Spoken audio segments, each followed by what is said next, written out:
এই Christmas new ইয়ারের ছুটির সময়টা ঘরে থাকতে ভালো লাগে নাকি? শীর্ষ টাইমস তাই পৌঁছে গিয়েছিল নর্থ বেঙ্গলের একটা আনএক্সপ্লোরড ডেস্টিনেশন গরুবাথানে। সেখানে গিয়ে স্থানীয় মানুষদের সঙ্গে ক্রিসমাস কাটানোর অভিজ্ঞতাই আজ শেয়ার করব আপনাদের সঙ্গে।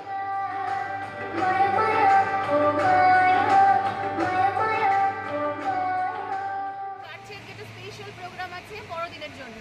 কোনোদিন আমি এই ধরনের প্রোগ্রামে আগে অংশগ্রহণ করিনি। আজকে সবাই মিলে আমাদের ওখানে আমরা যতজন আছি আমরা সবাইকে আমন্ত্রণ জানিয়েছেন মিস্টার পুরন রায়। তো আমরা যাব সেখানে এবং দেখবো কী কী হয় এবং কী ধরনের কালচারাল ইভেন্ট আমরা দেখতে পাই, সেগুলো সাক্ষী থাকবো।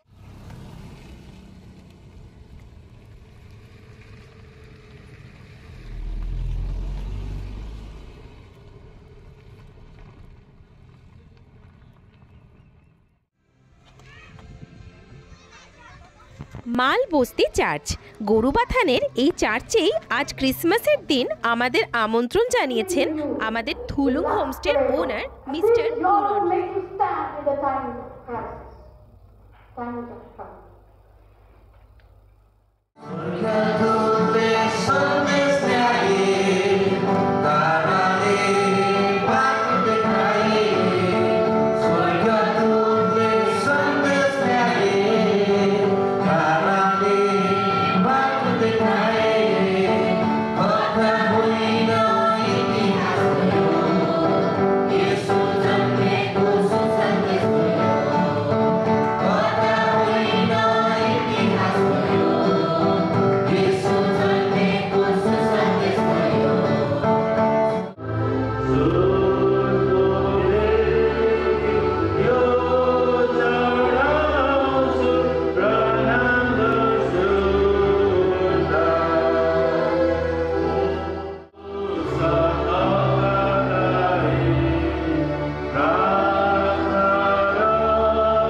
আমি ধন্যবাদ দিতে চাচ্ছি আমরা কলকাতা ব্রাহ্মণ ভাইকে অতিথি নয়, আপনারা অনেক দূর থেকে এসে আমাদের সঙ্গে যে সহভাগী বলেন বা মানে আপনারা এসে আমাদের যে আজকের যে দিনে যে কার্যক্রম আছে তার মধ্যে আপনারা এসেছেন।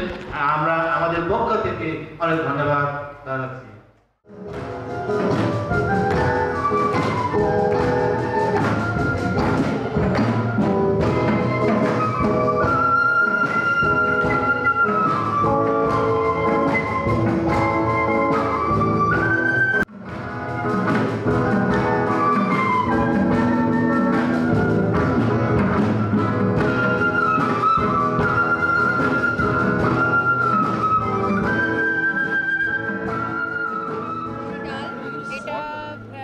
সবজি, চিকেন, আর এটা শাক টাইপের একটা কিছু, আর এটা এখানকার ফেমাস গুন্দ্রুক স্যালাড টাইপের। এটা নেপালি খাওয়া। হ্যাঁ হ্যাঁ আপনি ভাত, এটা আমরা পহেলি ডাল বলি, পহেলি এটা ডাল, আলাদা। আচ্ছা হ্যাঁ এটা গুন্দ্রুক বলি। ওকে, বুঝছে?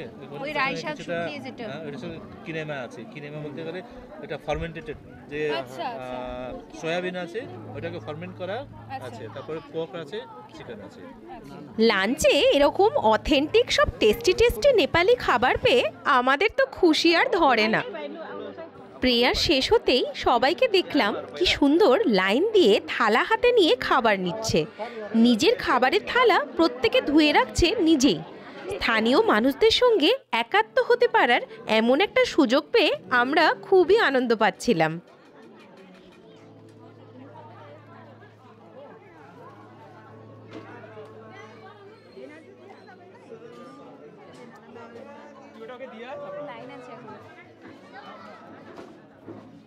গরুবাথানটা যেন এমন জায়গা তাকে আপনি এখান থেকে ডুয়ার্সে যেতে পারেন, এখান থেকে পাহাড়ও যেতে পারেন, মানে আমরা মাঝখানে আছি।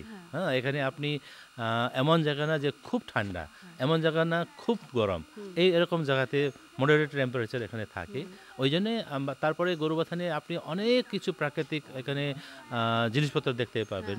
এখানে নদী দেখতে পারবেন, জঙ্গল দেখতে পারবেন, জঙ্গল সাফারি হতে পারে। তারপরে যতগুলো ল্যান্ডস্কেপ আছে এখানে পাহাড় থেকে শুরু করে মানে কাঞ্চনজঙ্ঘা থেকে শুরু করে আপনি একদম পুরো প্লেন্সটা পেয়ে যাবেন। আর একটা আছে জয়। এই দুটো যদি আপনি কম্পেয়ার করে দেখতে পারবেন আপনি খুশিটা আপনাদের জীবনে কিন্তু থাকতে পারে, কিন্তু আনন্দ সবসময় আমরা পাই না। এই আনন্দের জন্য আমি যদি দেখি একমাত্র যীশু খ্রিস্টের কাছে এই আনন্দ আমরা পেতে পারি।